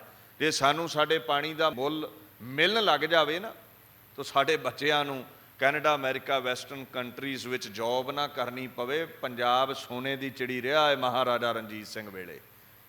ਅਮਰੀਕਨ ਇਹ ਲੋਕ ਜਿਹੜੇ ਨੇ ਨਾ, ਇਹ ਇੱਥੇ ਕਮਾਈ ਕਰਨ ਆਉਣ। ਕਦੇ ਇਤਿਹਾਸ ਵਾਚਿਓ ਖਾਲਸਾ ਰਾਜ ਦਾ, ਇਟਲੀ ਤੋਂ, ਫਰੈਂਚ ਲੋਕ ਫਰਾਂਸ ਤੋਂ, ਬੜੇ ਬੜੇ ਜਰਨੈਲ ਮਹਾਰਾਜਾ ਰਣਜੀਤ ਸਿੰਘ ਦੀ ਫੌਜ ਵਿੱਚ ਸਨ, ਕਿਉਂਕਿ ਉਦੋਂ ਕੀਮਤ ਨਾਨਕਸ਼ਾਹੀ ਸਿੱਕੇ ਦੀ ਯੂਰੋ ਦੇ ਪੌਂਡ ਦੇ ਬਰਾਬਰ ਨਹੀਂ, ਦੂਣੀ ਸੀ। ਬਲਕਿ ਨੌਕਰੀ ਉੱਥੇ ਹੀ ਕਰੀਦੀ ਹੈ ਨਾ ਜਿੱਥੇ ਕਮਾਈ ਵੱਧ ਹੋਵੇ। ਜਿੱਥੇ ਭੁੱਖੇ ਮਰੀਏ ਉੱਥੇ ਕਿਉਂ ਨੌਕਰੀ ਕਰੀਏ। ਪਰ ਆਰਥਿਕ ਤੌਰ 'ਤੇ ਪੰਜਾਬ ਨੂੰ ਜਾਣ ਬੁੱਝ ਕੇ ਗਰੀਬ ਕੀਤਾ ਗਿਆ ਹੈ। ਇਹ ਅਨੰਦਪੁਰ ਦੇ ਮਤੇ 'ਚ ਇਹ ਗੱਲਾਂ ਸਨ। ਕਿਤੇ ਵੀ ਹਿੰਦੂ ਧਰਮ ਦੇ ਉਲਟ ਮਤਾ ਨਹੀਂ ਸੀ ਉਹਦੇ ਵਿੱਚ ਲਿਖਿਆ, ਕਿਧਰੇ ਵੀ ਵੱਖਵਾਦ ਅੱਤਵਾਦ ਦੀ ਗੱਲ ਨਹੀਂ ਸੀ। ਪਰ ਜਦੋਂ ਕੌਮ ਦੇ ਨਾਇਕ ਬਦਨਾਮ ਕਰਨੇ ਹੋਣ ਤੇ ਸਰਕਾਰਾਂ ਮੀਡੀਏ ਨੂੰ ਵਰਤਦੀਆਂ ਨੇ, ਡੀਫੇਮ ਕਰਦੀਆਂ ਨੇ ਉਹਨਾਂ ਨਾਇਕਾਂ ਨੂੰ। ਸਾਡੇ ਬਾਬਾ ਬੰਦਾ ਸਿੰਘ ਬਹਾਦਰ ਨੂੰ ਪਰਸ਼ੀਅਨ ਵਿਦਵਾਨਾਂ ਨੇ ਡੀਫੇਮ ਕੀਤਾ, ਕਿਉਂਕਿ ਰਾਜ ਮੁਗਲਾਂ ਦਾ ਸੀ। ਉਹਨਾਂ ਕਰਵਾਇਆ, ਡਾਕੂ ਲਿਖਵਾਇਆ ਬੰਦਾ ਸਿੰਘ ਬਹਾਦਰ ਨੂੰ। ਰਾਜ ਅੰਗਰੇਜ਼ਾਂ ਦਾ ਆਇਆ। ਸਾਡੇ ਮਹਾਰਾਜਾ ਰਣਜੀਤ ਸਿੰਘ ਨੂੰ ਵੂਮਨਾਈਜ਼ਰ, ਐਲਕੋਹਲਿਕ, ਸ਼ਰਾਬੀ ਕਬਾਬੀ ਇੰਗਲਿਸ਼ ਦੇ ਵਿਦਵਾਨਾਂ ਨੇ ਲਿਖਿਆ, ਡਿਫੇਮ ਕੀਤਾ। ਬੀਬੀ ਇੰਦਰਾ ਗਾਂਧੀ ਦਾ ਰਾਜ ਆਇਆ। ਸੰਤ ਨਾਇਕ ਸਨ ਸਿੱਖ ਜਗਤ ਦੇ ਬਾਬਾ ਜਰਨੈਲ ਸਿੰਘ, ਇਹ ਮੀਡੀਏ ਰਾਹੀਂ ਇਹਨੇ ਡਿਫੇਮ ਕੀਤਾ, ਅੱਤਵਾਦੀ ਵੱਖਵਾਦੀ ਆਖਿਆ। ਸੁਬਰਾਮਨਿਅਮ ਚੋਟੀ ਦਾ ਲੀਡਰ ਹੈ ਭਾਜਪਾ ਦਾ, ਉਹਨੂੰ ਪੁੱਛਿਆ ਵੀ ਕੀ ਸੰਤ ਆਤੰਕਵਾਦੀ ਸਨ ਜਰਨੈਲ ਸਿੰਘ ਹੋਣੀ? ਕਹਿੰਦਾ ਨਹੀਂ। ਕੀ ਹਿੰਦੂਆਂ ਦੇ ਕਾਤਲ ਸਨ? ਕਹਿੰਦਾ ਨਹੀਂ। ਇਹ ਸਾਰਾ ਪ੍ਰੋਪੋਗੰਡਾ ਸਰਕਾਰ ਨੇ ਖੜਾ ਕੀਤਾ ਸੀ, ਡਿਫੇਮ ਕੀਤਾ ਸੰਤਾਂ ਨੂੰ। ਕਹਿੰਦਾ ਮੈਂ ਅਕਾਲ ਤਖਤ ਮੌਜੂਦ ਸਾਂ, ਨਾਨਕ ਨਿਵਾਸ। ਸੰਤ ਜਰਨੈਲ ਸਿੰਘ ਹੋਣਾ ਕੋਲ ਇੱਕ ਧੀ ਹਿੰਦੂਆਂ ਦੀ ਰੋਂਦੀ ਆਈ, ਕਦੇ ਇੰਟਰਵਿਊ ਸੁਣਿਓ ਉਹਦੀ। ਉਹਨੇ ਆ ਕੇ ਬੇਨਤੀ ਕੀਤੀ, ਮਹਾਂਪੁਰਸ਼ੋ ਮੇਰੇ ਸਹੁਰੇ ਦਾਜ ਲਈ ਮੈਨੂੰ ਸਤਾਉਂਦੇ ਨੇ, ਮੈਨੂੰ ਮਾਰ ਦੇਣਗੇ। ਸੰਤਾਂ ਨੇ ਸਿਰ ਤੇ ਹੱਥ ਰੱਖਿਆ, ਕਹਿੰਦੇ ਧੀਏ ਫਿਕਰ ਨਾ ਕਰ। ਭਾਈ ਅਮਰੀਕ ਸਿੰਘ, ਸਿੱਖ ਸਟੂਡੈਂਟ ਫੈਡਰੇਸ਼ਨ ਦੇ ਪ੍ਰਧਾਨ, ਜਿਨ੍ਹਾਂ ਸ਼ਹਾਦਤ ਦੀ ਅਵਧੀ ਮਾਣੀ, ਕਹਿੰਦੇ ਭਾਈ ਅਮਰੀਕ ਸਿੰਘ ਜੀ ਮਾਈ ਦੇ ਸਹੁਰਿਆਂ ਨੂੰ ਸੱਦੋ। ਸਹੁਰੇ ਆ ਗਏ ਤੋ ਸੰਤ ਸਹਿ ਸੁਭਾਅ ਹੀ ਉਹ ਲੜਕੀ ਦੇ ਖਸਮ ਨੂੰ, ਉਹਦੇ ਸਹੁਰੇ ਸੱਸ ਨੂੰ ਕਹਿੰਦੇ ਜਾਣਦੇ ਹੋ ਇਹ ਲੜਕੀ ਕੌਣ ਹੈ? ਹੱਸ ਪਏ, ਕਹਿੰਦੇ ਜੀ ਸਾਡੀ ਨੂੰਹ ਹੈ। ਕਹਿੰਦੇ ਤੁਹਾਡੀ ਨੂੰਹ ਤੇ ਹੈ, ਤੁਸੀਂ ਇਹ ਭੁੱਲ ਗਏ ਵੀ ਇਹ ਮੇਰੀ ਧੀ ਪਹਿਲਾਂ ਹੈ, ਨੂੰਹ ਤੁਹਾਡੀ ਬਾਅਦ ਵਿੱਚ ਹੈ। 10,000 ਰੁਪਈਆ ਉਹ ਮਾਈ ਦੇ ਖਸਮ ਦੇ ਹੱਥ ਤੇ ਰੱਖ ਕੇ ਕਹਿੰਦੇ ਆ ਦਾਜ ਦੀ ਪਹਿਲੀ ਕਿਸ਼ਤੀ, ਤੋ ਅਗਲੀਆਂ ਵੀ ਸਾਡੇ ਕੋਲੋਂ ਹੀ ਲੈ ਲਿਓ, ਸਾਡੀ ਧੀ ਨੂੰ ਤੰਗ ਨਾ ਕਰਿਓ। ਹੁਣ ਕਿਸੇ ਦੀ ਮੌਤ ਆਈ ਹੈ, ਬਾਬਾ ਜਰਨੈਲ ਸਿੰਘ ਦੇ ਸਾਵੇਂ ਕਿਸ਼ਤ ਪੜ੍ਹ ਲਵੇ, ਧੱਕੋ ਜ਼ੋਰੀ ਕਰ ਜਾਵੇ। ਮਰਦ ਦੀ ਅਜ਼ਮਤ ਐਸੀ ਸੀ, ਜਿਹਨੇ ਦਿੱਲੀ ਦੀਆਂ ਸਰਕਾਰਾਂ ਹਿਲਾ ਦਿੱਤੀਆਂ, ਉਹਦੇ ਅੱਗੇ ਪਰਿਵਾਰਿਕ ਕੀ ਖੜੇਗਾ। ਤੋ ਕਹਿੰਦਾ ਖੁਸ਼ੀ ਖੁਸ਼ੀ ਦੇ ਨਾਲ ਧੀ ਆਪਣੇ ਘਰ ਜਾ ਕੇ ਵਸ ਗਈ। ਜਿਹੜਾ ਹਿੰਦੂ ਵੀਰਾਂ ਦੀਆਂ ਧੀਆਂ ਵਸਾਉਂਦਾ ਹੈ ਉਹ ਹਿੰਦੂਆਂ ਦੇ ਕਤਲ ਨਹੀਂ ਕਰਦਾ। ਜੇ ਕਤਲ ਕਰਦਾ ਹੁੰਦਾ ਤੇ ਕੋਈ FIR, ਕੋਈ ਕੇਸ ਤੇ ਚੱਲਦਾ ਹੁੰਦਾ ਨਾ, ਬਸ ਹਮਲਾ ਕਰ ਦਿੱਤਾ ਜੀ ਅੱਤਵਾਦੀ ਨੇ, ਵੱਖਵਾਦੀ ਨੇ। ਜਦੋਂ ਹੱਕ ਨਾ ਦਿਓਗੇ ਤੇ ਅਗਲੇ ਨੇ ਹੱਕ ਤੇ ਮੰਗਣੇ ਹੀ ਨੇ। ਤੇ ਹੱਕ ਕੀ ਮੰਗੇ? ਅਨੰਦਪੁਰ ਦਾ ਮਤਾ ਪੜ੍ਹ ਲਓ। ਸੋ ਇਹ ਪ੍ਰੋਪੋਗੰਡਾ ਸੀ। ਜਨਰਲ ਸਿਨਹਾ ਨੂੰ ਪੜ੍ਹਿਓ, ਜਿਹਨੂੰ ਹੁਕਮ ਕੀਤਾ ਸੀ ਇੰਦਰਾ ਗਾਂਧੀ ਨੇ, ਤੈਨੂੰ ਆਰਮੀ ਚੀਫ ਬਣਾਉਣੀ ਆ, ਤੂੰ ਹਮਲਾ ਕਰਨਾ ਅਕਾਲ ਤਖਤ ਤੇ। ਜਰਨਲ ਸਿਨਹਾ ਕਹਿੰਦਾ ਹੈ ਇਹ ਲਾਸਟ ਆਪਸ਼ਨ ਨਹੀਂ ਸੀ ਹਮਲਾ ਕਰਨਾ, ਇਹ ਇੰਦਰਾ ਦੀ ਈਗੋ ਸੀ। ਉਹ ਸਾਰੇ ਹਿੰਦੂ ਧਰਮ ਦੀਆਂ ਵੋਟਾਂ ਲੈਣ ਲਈ ਸੰਤਾਂ ਨੂੰ ਅੱਤਵਾਦੀ ਵੱਖਵਾਦੀ ਦਰਸਾ ਕੇ, ਸੰਤਾਂ ਤੇ ਹਮਲਾ ਕਰਕੇ ਅਕਾਲ ਤਖਤ ਢਾਹ ਕੇ ਲੋਕਾਂ ਨੂੰ ਦਰਸਾਉਣਾ ਚਾਹੁੰਦੀ ਸੀ ਮੈਂ ਦੁਰਗਾ ਦੇਵੀ ਹਾਂ, ਮੈਂ ਦੇਸ਼ ਪੱਟ ਨੂੰ ਬਚਾ ਲਿਆ। ਤੋ ਹੋਇਆ ਵੀ ਇੱਦਾਂ, ਉਹਨੇ ਤਖਤ ਢਾਹ ਦਿੱਤਾ ਸਾਡਾ। ਠੀਕ ਹੈ, ਸਿੰਘਾਂ ਨੇ ਬਦਲਾ ਲੈ ਲਿਆ। ਸਤਵੰਤ ਸਿੰਘ, ਬੇਅੰਤ ਸਿੰਘ ਨੇ ਇੰਦਰਾ ਮੌਤ ਦੀ ਗੱਡੀ ਝਾੜ ਦਿੱਤੀ। ਪਰ ਭਾਰਤ ਦੇ ਲੋਕਾਂ ਕੀ ਕੀਤਾ? 400 ਤੋਂ ਉੱਪਰ ਸੀਟਾਂ ਪਾਰਲੀਮੈਂਟ ਵਿੱਚ ਰਾਜੀਵ ਗਾਂਧੀ ਨੂੰ ਦਿੱਤੀਆਂ ਵੀ ਤੇਰੀ ਮਾਂ ਦੁਰਗਾ ਸੀ। ਦੁਰਗਾ ਮਾਤਾ ਦਾ ਰੁਤਬਾ ਬੜਾ ਉੱਚਾ ਹੈ ਹਿੰਦੂ ਵੀਰੋ। ਇੱਕ ਮਾਮੂਲੀ ਪਾਪ ਕਮਾਉਣ ਵਾਲੀ ਬੀਬੀ ਦੇ ਨਾਲ ਨਾ ਦੁਰਗਾ ਨੂੰ ਜੋੜੋ। ਉਹ ਰਾਖਸ਼ਾਂ ਦੇ ਸਾਵੇਂ ਛਾਤੀ ਲਾ ਕੇ ਲੜਦੀ ਸੀ।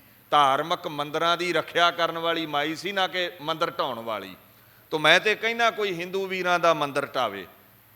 ਕੋਈ ਕਿਸੇ ਧਰਮ ਦਾ ਵੀ ਧਾਰਮਿਕ ਕੇਂਦਰ ਢਾਵੇ ਉਹਦਾ ਸਿਰ ਲਾ ਦੇਣਾ ਚਾਹੀਦਾ ਹੈ। ਤੋ ਫਿਰ ਸਾਡਾ ਮੰਦਿਰ ਗੁਰਦੁਆਰਾ ਢਾਉਣ ਵਾਲੇ ਨੂੰ ਦੇਵੀ ਕਿਉਂ ਕਹਿੰਦੇ ਹੋ ਤੁਸੀਂ? ਕਿ ਦੇਵੀਆਂ ਪਾਪ ਕਰਦੀਆਂ ਨੇ? ਨਹੀਂ, ਇਹ ਜ਼ੁਲਮੋ ਸਿਤਮ ਢਾਉਣ ਵਾਲੀ ਬੀਬੀ ਸੀ। ਇਹਨੂੰ ਸਜ਼ਾ ਫਿਰ ਸਿੱਖਾਂ ਨੇ ਦੇਣੀ ਸੀ, ਕੋਈ ਪਛਤਾਵਾ ਨਹੀਂ। ਤੁਸੀਂ ਰਾਵਣ ਨੂੰ ਨਹੀਂ ਭੁੱਲਦੇ, ਅੱਜ ਤੱਕ ਪੁਤਲੇ ਫੂਕਦੇ ਹੋ। ਸ਼੍ਰੀ ਰਾਮ ਚੰਦਰ ਮਹਾਰਾਜ ਦੇ ਘਰੋਂ ਸਤਿਕਾਰਤ ਮਾਤਾ ਸੀਤਾ ਉਠਾਈ ਸੀ ਉਸਨੇ, ਤੇ ਫਿਰ ਅਸੀਂ ਵੀ ਇੰਦਰਾ ਨੂੰ ਫੂਕਣਾ ਨਹੀਂ ਭੁੱਲ ਸਕਦੇ। ਹਜੇ ਤੇ ਸਾਲ ਹੀ 38 ਹੋਏ ਨੇ ਸਾਰੇ। ਸਾਡੇ ਨਾਲ ਜੋ ਉਹਨੇ ਕੀਤਾ ਹੈ ਉਹੀ ਕੀਤਾ ਜੋ ਰਾਵਣ ਨੇ ਤੁਹਾਡੇ ਨਾਲ ਕੀਤਾ ਹੈ। ਸੋ ਇਹ 84 ਨਹੀਂ ਸਿੱਖ ਭੁੱਲ ਸਕਦੇ। ਮੇਰਾ ਭਾਵ ਸਮਝਿਓ, ਧਾਰਮਿਕ ਗ੍ਰੰਥ ਕੋਈ ਵੀ ਹੈ, ਸਿੱਖ ਬੇਅਦਬੀ ਨਹੀਂ ਕਰਦੇ। ਜਦੋਂ ਵੀ ਬੇਅਦਬੀ ਹੋਈ ਹੈ ਸਿੱਖਾਂ ਦੇ ਧਾਰਮਿਕ ਗ੍ਰੰਥਾਂ ਦੀ ਹੋਈ ਹੈ, ਪਰ ਸਰਕਾਰ ਕੋਈ ਧਿਆਨ ਨਹੀਂ ਦਿੰਦੀ। ਸੰਤ ਕਹਿੰਦੇ ਰਹੇ ਨੇ ਉਦੋਂ ਵੀ, ਅੱਜ ਵੀ ਉਹਨਾਂ ਦੀ ਆਵਾਜ਼ ਗੂੰਜਦੀ ਹੈ, ਜਿਹੜਾ ਗੁਰੂ ਗ੍ਰੰਥ ਸਾਹਿਬ ਦੀ ਬੇਅਦਬੀ ਕਰਦਾ 302 ਦਾ ਪਰਚਾ ਦਿਓ ਉਹਦੇ ਤੇ। ਮੈਂ ਤੇ ਕਹਿੰਦਾ ਕਿਸੇ ਵੀ ਧਾਰਮਿਕ ਗ੍ਰੰਥ ਦੀ ਬੇਅਦਬੀ ਕਰਦਾ ਉੱਤੇ 302 ਲੱਗਣੀ ਚਾਹੀਦੀ ਹੈ, ਕਤਲ ਦਾ ਕੇਸ ਚੱਲਣਾ ਚਾਹੀਦਾ, ਉਹਦੀ ਜ਼ਮਾਨਤ ਨਹੀਂ ਹੋਣੀ ਚਾਹੀਦੀ। ਜੇ ਡੈਮੋਕ੍ਰੇਸੀ ਹੈ ਤਾਂ ਫਿਰ ਡੈਮੋਕ੍ਰੇਸੀ ਵਾਲਾ ਰਾਜ ਵੀ ਸਰਕਾਰਾਂ ਨੂੰ ਕਰਨਾ ਚਾਹੀਦਾ ਹੈ। ਨਾਮ ਦੀ ਡੈਮੋਕ੍ਰੇਸੀ ਹੈ, ਸਭ ਡਿਕਟੇਟਰ ਬਣੇ ਬੈਠੇ ਨੇ। ਖੈਰ, ਨਿਰਮਲ ਬਾਣੀ ਹੈ ਗੁਰੂ ਪਾਤਸ਼ਾਹ ਦੀ, ਸਾਰਿਆਂ ਨਾਲ ਪ੍ਰੇਮ ਕਰਨਾ ਸਿਖਾਉਂਦੀ ਹੈ। ਨਿਰਮਲ ਸ਼ਬਦ, ਨਿਰਮਲ ਹੈ ਬਾਣੀ, ਨਿਰਮਲ ਜੋਤ ਸਭ ਮਾਹੇ ਸਮਾਣੀ। ਐ ਪ੍ਰਮਾਤਮਾ ਜੀ ਤੁਹਾਡੀ ਬਾਣੀ ਨਿਰਮਲ, ਨਿਰਮਲ ਬਾਣੀ ਜਿਹਦੇ ਅੰਦਰ ਵਸੀ ਉਹ ਨਿਰਮਲ ਹੋ ਗਿਆ। ਉਹਦੇ ਚੋਂ ਕਾਮ ਕ੍ਰੋਧ ਲੋਭ ਮੋਹ ਹੰਕਾਰ ਜਾਂਦਾ ਰਿਹਾ। ਘਟ ਘਟ ਸੁਣੀ ਸ਼ਰਵਣ ਬਖਾਣੀ। ਇੱਥੇ ਘਟ ਦਾ ਭਾਵ ਮਨ ਵੀ ਹੈ, ਤਨ ਵੀ ਹੈ, ਅੰਤਸ਼ਕਰਨ ਵੀ ਹੈ। ਜਿਨ੍ਹੇ ਇਹ ਕੰਨਾਂ ਨਾਲ ਸ਼ਰਵਣ ਕੀਤੀ ਔਰ ਕੰਨਾਂ ਨਾਲ ਸੁਣ ਕੇ ਫਿਰ ਗਾਈ, ਜਾਂ ਗਲੂਏ ਨਾਲ ਗਾ ਕੇ ਕੰਨਾਂ ਨਾਲ ਸੁਣ ਲਈ। ਮਹਾਰਾਜ ਪਾਤਸ਼ਾਹ ਇਹ ਗੱਲ ਕਹਿੰਦੇ ਨੇ, ਤੇ ਸ਼ਰਵਨ ਭਲੇ ਸੋਭਨੀਕ ਹੈ ਮੇਰੀ ਜਿੰਦੜੀਏ, ਹਰ ਕੀਰਤਨ ਸੁਣ ਹੈ ਹਰ ਤੇਰੇ ਰਾਮ। ਉਹ ਭਲੇ ਨੇ ਸ਼ਰਵਣ ਜਿਹੜੇ ਇਹ ਬਾਣੀ ਸੁਣਦੇ ਨੇ, ਉਹ ਭਲਾ ਹੈ ਗਲੂਆ ਜਿਹੜਾ ਇਹ ਬਾਣੀ ਗਾਉਂਦਾ ਹੈ। ਤੋ ਜਿਹੜਾ ਇਹ ਬਾਣੀ ਗਾਵੇਗਾ ਉਹ ਪਵਿੱਤਰ ਹੋ ਜਾਂਦਾ ਹੈ, ਉਹ ਸ਼ੁੱਧ ਹੋ ਜਾਂਦਾ ਹੈ, ਉਹ ਨਿਰਮਲ ਹੋ ਜਾਂਦਾ ਹੈ। ਅੱਗੇ ਮਹਾਰਾਜ ਪਾਤਸ਼ਾਹ ਇੱਕ ਗੱਲ ਕਹਿੰਦੇ ਨੇ, ਪਵਿੱਤਰ ਪਵਿੱਤਰ ਪਵਿੱਤਰ ਪੁਨੀਤ। ਬਾਣੀ ਪੜ੍ਹਨ ਵਾਲਾ ਪਵਿੱਤਰ ਹੁੰਦਾ ਹੈ, ਬਾਣੀ ਸੁਣਨ ਵਾਲਾ ਪੁਨੀਤ ਹੁੰਦਾ ਹੈ। ਇਹਦਾ ਮਤਲਬ ਕੀ ਹੈ? ਧਿਆਨ ਦਿਓ। ਪਵਿੱਤਰ ਦਾ ਭਾਵ ਹੁੰਦਾ ਹੈ ਸ਼ੁੱਧ ਸਰੂਪ, ਜਿਹਦੇ ਅੰਦਰ ਕਾਮ ਕ੍ਰੋਧ ਲੋਭ ਮੋਹ ਹੰਕਾਰ ਦੀ ਮੈਲ ਨਹੀਂ ਹੈ। ਕਈ ਕਹਿ ਦਿੰਦੇ ਬਾਣੀ ਪੜ੍ਹਨੀ ਤੋਤਾ ਰਟਨ ਹੈ, ਜੇ ਸਮਝ ਨਹੀਂ ਆਉਂਦੀ ਕੋਈ ਅਸਰ ਨਹੀਂ। ਅਖੇ ਜੇ ਬਾਣੀ ਦੇ ਅਰਥ ਨਹੀਂ ਆਉਂਦੇ ਤੇ ਸੁਣਨ ਦਾ ਕੋਈ ਫਾਇਦਾ ਨਹੀਂ। ਇਹ ਕੁਫਰ ਤੋਲਦੇ ਨੇ, ਝੂਠ ਬੋਲਦੇ ਨੇ ਲੋਕ। ਕਦੇ ਧਿਆਨ ਨਾਲ ਤੁਸੀਂ ਆਨੰਦ ਸਾਹਿਬ ਪੜ੍ਹਿਓ, ਸੁਣਤੇ ਪੁਨੀਤ ਕਹਤੇ ਪਵਿੱਤ, ਸਤਿਗੁਰ ਰਹਿਆ ਭਰ ਪੂਰੇ। ਤੁਹਾਨੂੰ ਨਹੀਂ ਬਾਣੀ ਸਮਝ ਆਉਂਦੀ, ਸੁਣ ਲਓ, ਫਿਰ ਵੀ ਤੁਸੀਂ ਪੁਨੀਤ ਹੋਵੋਗੇ। ਨਹੀਂ ਬਾਣੀ ਤੁਹਾਨੂੰ ਸਮਝ ਪੈਂਦੀ, ਪੜ੍ਹ ਲਵੋ, ਤੋਤਾ ਰਟਨੀ ਕਰ ਲਵੋ, ਤੁਸੀਂ ਪਵਿੱਤਰ ਹੋਵੋਗੇ। ਫਰਕ ਕੀ ਹੈ? ਕਹਿੰਦੇ ਜੋ ਬਾਣੀ ਸੁਣਦਾ ਹੈ ਉਹ ਪੁਨੀਤ ਹੈ, ਜੋ ਪੜ੍ਹਦਾ ਹੈ ਉਹ ਪਵਿੱਤਰ ਹੈ। ਪਵਿੱਤਰ ਤੋਂ ਜਿਹੜਾ ਪੁਨੀਤ ਲਫ਼ਜ਼ ਹੈ ਨਾ, ਇਹਦਾ ਬੜਾ ਫਾਸਲਾ ਹੈ।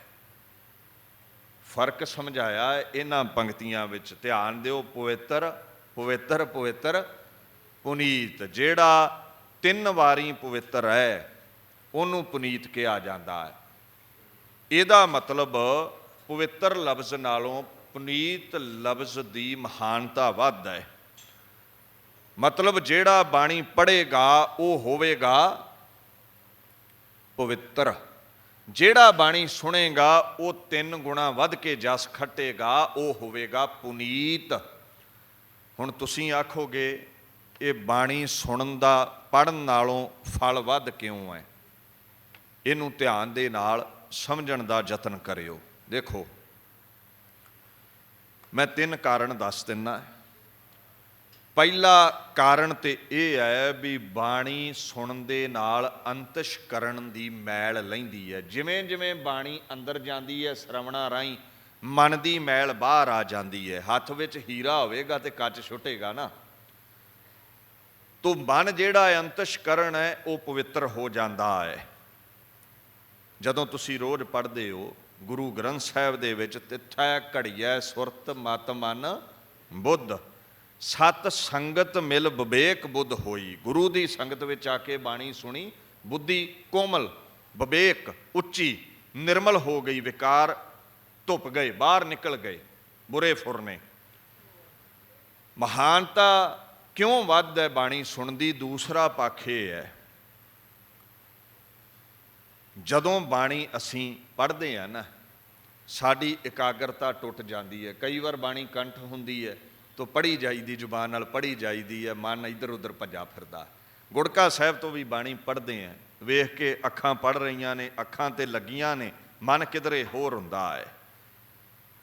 ਬਾਣੀ ਇਕਾਗਰਤਾ ਤੋਂ ਬਿਨਾਂ ਪੜ੍ਹੀ ਜਾ ਸਕਦੀ ਹੈ, ਪਰ ਜੇ ਇਕਾਗਰ ਹੋ ਗਏ ਫਿਰ ਹੀ ਸਮਝ ਲੱਗੇਗੀ ਨਾ ਵੀ ਰਾਗੀ ਸਿੰਘ ਕਥਾਵਾਚਕ ਕੀ ਬੋਲ ਰਹੇ ਨੇ। ਸੋ ਇਕਾਗਰਤਾ ਨਾਲ ਜਦੋਂ ਸੁਣਦੇ ਆ ਉਹਦਾ ਫਲ ਵੱਧ ਜਾਂਦਾ ਹੈ। ਤੀਸਰਾ ਭਾਵ ਇਹ ਹੈ, ਬਾਣੀ ਸੁਣਨ ਵਾਲਾ ਗਲਤੀ ਨਹੀਂ ਕਰਦਾ। ਬਾਣੀ ਪੜ੍ਹਨ ਲੱਗਿਆਂ ਕੋਈ ਨਾ ਕੋਈ ਮਿਸਟੇਕ ਹੋ ਜਾਂਦੀ ਹੈ। ਜਦੋਂ ਸੁਣਦੇ ਹੋ, ਪੜ੍ਹਨ ਵਾਲੇ ਦੇ ਸੁਣੇ ਬੋਲ ਤੇ ਗਲਤ ਹੋ ਸਕਦੇ ਨੇ, ਤੁਹਾਡੀ ਸੁਣਨ ਵਾਲੀ ਭਾਵਨਾ ਪਾਕ ਹੁੰਦੀ ਹੈ, ਸੋ ਗਲਤੀ ਦੀ ਗੁੰਜਾਇਸ਼ ਨਹੀਂ ਹੁੰਦੀ। ਬਾਣੀ ਸੁਣਨ ਨਾਲ ਤਾਂ ਵੱਧ ਕੇ ਮਹਾਤਮ ਪ੍ਰਾਪਤ ਹੋ ਜਾਂਦਾ ਹੈ, ਰੁਤਬਾ ਵੱਡਾ ਮਿਲ ਜਾਂਦਾ ਹੈ।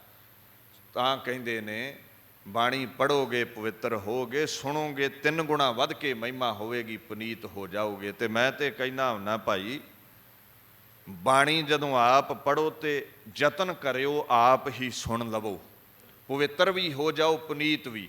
ਜੇ ਤੁਹਾਨੂੰ ਆਪੇ ਹੀ ਪੜ੍ਹਿਆ ਆਪੇ ਹੀ ਸੁਣਿਆ 4 ਗੁਣਾ ਵੱਧ ਫਲ ਮਿਲ ਜਾਵੇ ਤੇ ਹੋਰ ਕੀ ਚਾਹੀਦਾ ਹੈ। ਮੈਂ ਇਹ ਨਹੀਂ ਕਹਿੰਦਾ ਬਾਣੀ ਨਾ ਸਮਝ ਆਵੇ ਤੇ ਪੜ੍ਹੋ, ਫਲ ਨਹੀਂ ਮਿਲੇਗਾ, ਜ਼ਰੂਰ ਮਿਲੇਗਾ, ਪਰ ਥੋੜ੍ਹਾ ਮਿਲੇਗਾ। ਜੇ ਸਮਝ ਕੇ ਪੜ੍ਹੋਗੇ ਸੁਣੋਗੇ ਤੇ ਫਲ ਵੱਧ ਜਾਂਦਾ ਹੈ।